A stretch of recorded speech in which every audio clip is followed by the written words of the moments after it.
Nah, 76. Iya.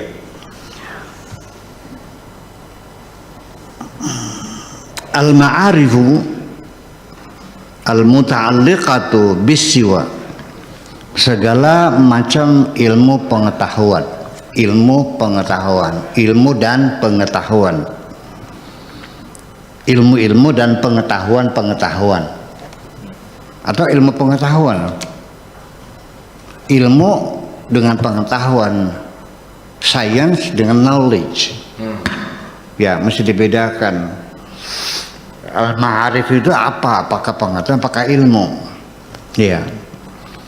Ya, paradigma juga kalau seandainya tidak didasarkan pada eksperimen yang akurasinya tinggi, ya hanya sekedar paradigma, boleh dipercaya boleh tidak, kecuali sudah dieksperimenkan, ya diuji berulang-ulang dengan hasil yang sama, maka paradigma itu menjadi paradigma eksperimentalis yang kita harus dan mesti percaya. Kalau enggak ya gila namanya. Orang diuji ulang-ulang hasilnya sama aja, masa nggak percaya juga? Nah, kalau paradigma yang non eksperimentalis mau percaya silakan, nggak udah. Makanya dalam keilmuan fikih, apapun pendapat Anda mengatakan itu batal wudhu atau tidak batal, apa haram atau mubah, itu kan non eksperimentalis, hanya analisa Anda secara bahasa kesimpulannya haram. Oke. Tapi kan tidak bisa memastikan Tuhan mengatakan ini maksudnya haram atau tidak. Itu jadi persoalan lain dengan ilmu fisika yang diuji berulang-ulang dan hasilnya adalah sama.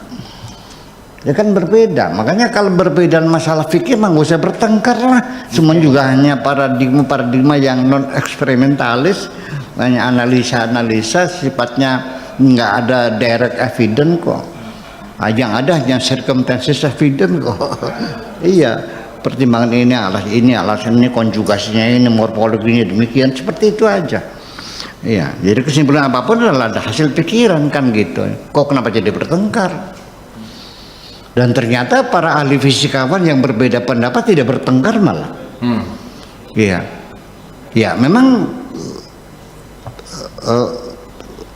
kita sepakat ini eksperimentalis, diuji dan betul iya. Apakah itu selamanya kebenaran fisika itu kita pegangi? Tidak.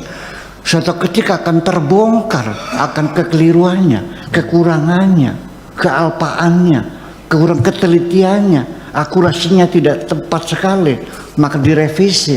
Fisika juga direvisi kok.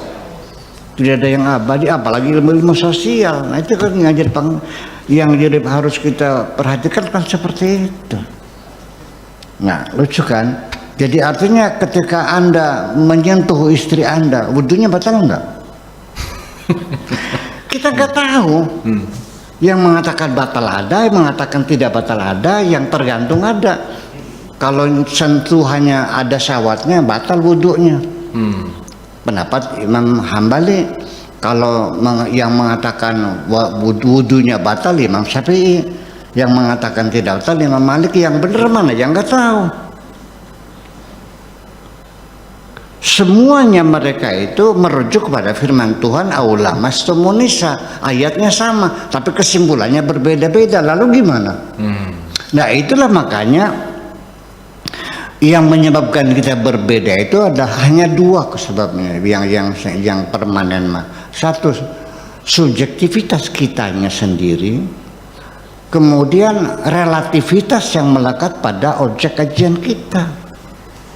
Yang relatif ya pasti akan berbeda. Kitanya juga subjektif. Kapan-kapan kita, kenapa? Karena subjektivitas itu bukan sekedar like and dislike ya, tapi subjektivitas kita itu dari sisi geografis juga menimbulkan subjektif ya. Artinya subjektivitas yang lahir dari perbedaan geografis. Kenapa Imam Syafi'i dalam berwudu bersuci itu boros air, mesti 3 kali, mesti ini, mesti tidak boleh dikobok, mesti dikucur. Wah, artinya boros banget ya. Kadang-kadang orang bermadzhab saya ambil air wudhu saja itu air berhamburan. Dimana orang madzhab lain itu 1 gelas cukup berwudhu. Iya kan? Dan ada cerita Pak Kardaya. Cerita Pak Kardaya itu anggota dewan, anggota DPR dari fraksi Gerindra. Dia cerita ketika kunjungan ke Maroko.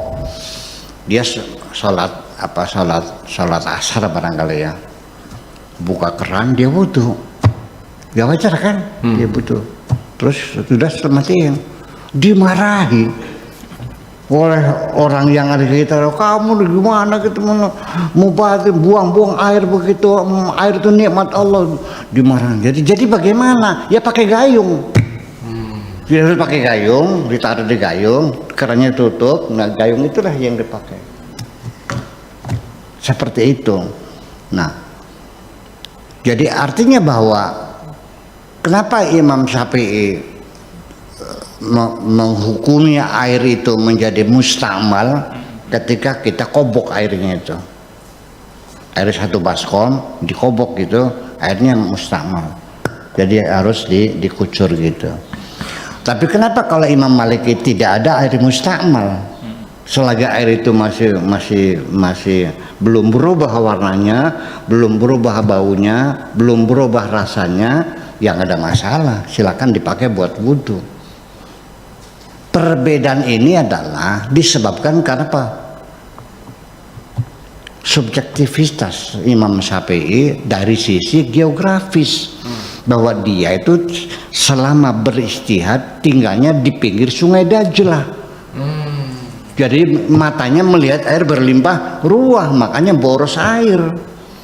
Sedangkan Imam Maliki hidupnya di tengah padang pasir, di mana air 1 gelas saja sudah merupakan kemewahan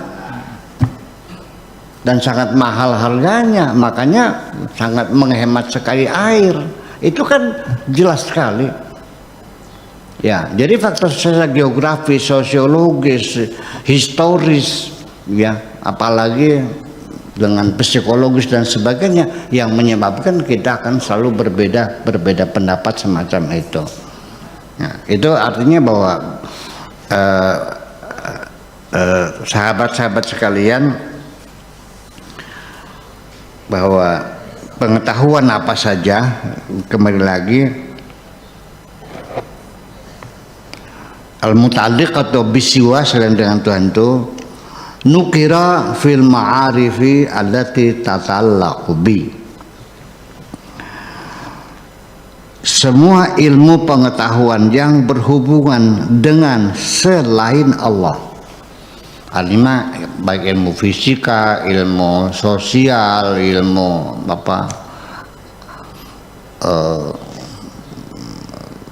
fisika, matematika, biologi dan sebagainya, semua ilmu yang berhubungan dengan selain Allah.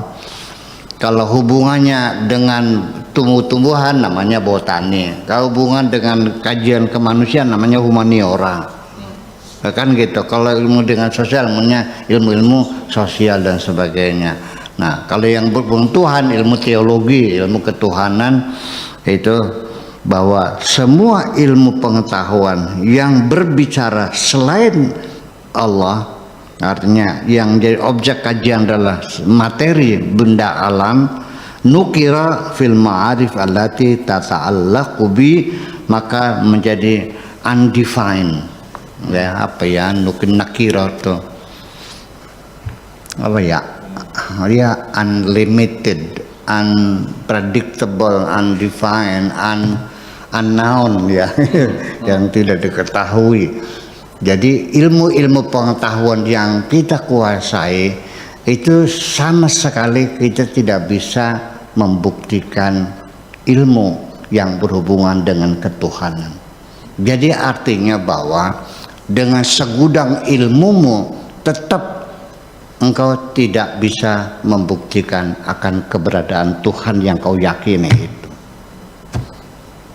Orang yang tidak percaya kepada Tuhan juga tetap tidak punya bukti yang pasti yang menyatakan Tuhan juga tiada. 50-50 sama-sama. Jadi kembali lagi akhirnya bahwa masalah meyakini Tuhan itu bukan dengan keilmuan, karena tidak ada ilmu yang bisa menghantarkan kita kepada pemahaman yang sebenarnya. Tidak ada tolok ukur yang memastikan bahwa Tuhan ada di mana seperti apa, nggak ada. Jadi hanya satu, kita ketika beriman, apa yang menjadi dasar kita adalah rasa pada akhirnya, bukan logika. Karena logika kita didesain oleh Tuhan terbatas. Mata kita juga didesain, mata kita yang sekarang ini adalah tidak akan mampu untuk melihat Tuhan kok. Sekalipun kita punya ra'aitullah, ini bukan dimaksudnya bukan melihat dengan mata. Melihatnya dengan mata hati, bukan dengan mata kepala. Iya, dengan mata hati, namanya dengan basirah. Jadi perlu dicatat bahwasanya kalau kita melihat sesuatu, mikrofon, kacamata, HP dan sebagainya, melihatnya dengan mata. Tetapi kalau melihat konsep-konsep, ya bukan dengan mata, tapi dengan mata hati. Demokrasi di negeri ini ada nggak? Ada, alhamdulillah setelah reformasi ada, sedikit juga lumayan. Bisa dilihatnya dengan mata nggak? Ya enggak dong, bukan dengan mata, dengan mata hati. Dimana kita melihat suasana perpolitikan itu seperti apa, ya, dimana orang bisa bicara di YouTube seenaknya mencaci maki Jokowi tapi tidak pernah ditangkap. Itu kan sebagai satu fenomena bahwa di sini ada demokrasi, bahwa pemimpin tidak anti kritik, bisa dikritik asal yang sopan aja dong. Itu aja persoalannya. Nah, itu. Nah, kemudian juga ada pilkada, ada pemilihan kubu, pemilihan bupati, pemilihan gubernur. Ya itu berarti demokrasi. Nah, tetapi demokrasi itu sendiri sebagai satu sistem yang nggak bisa dilihat dengan mata. Saya melihat Kang Abu Marlo sedang melakukan sholat. Yang saya lihat bukan sholatnya, tapi Kang Abu Marlo-nya yang sedang melakukan sholat. Sholatnya kelihatan enggak? Ya enggak. Enggak. Sholat itu konsep. Ya semacam itu.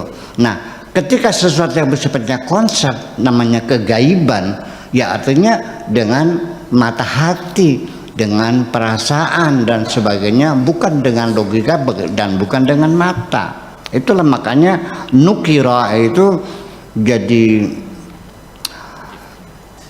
begini, God dengan the God beda. Ada God pakai G kecil, ada God G besar. Nih, undefined, ya artinya indefinite, ya, yang sudah di ma'rifah, ta'rif namanya, al ta'rif. Bahasa Arabnya madrasatun dengan al madrasatu. Jadi kalau madrasatun, ya kita nggak tahu madrasah mana. Kalau al madrasatu adalah the school, ada the-nya, yaitu yang kita ketahui dan yang kita maklumi dan kita pahami. Jadi artinya segala macam keilmuan itu ketika ingin menelusuri ketuhanan, mempelajari ketuhanan, tetap di ujungnya adalah, di penghujungnya kita akan mengatakan tidak tahu. Setelah engkau belajar mencari ilmu, tambah pinter, tambah pinter, tambah pinter, akhirnya semua ilmu kamu kuasai. Setelah apa? Di penghujungnya, at the age you have to say I don't know anything. I don't know anything. Atau I know but you know nothing.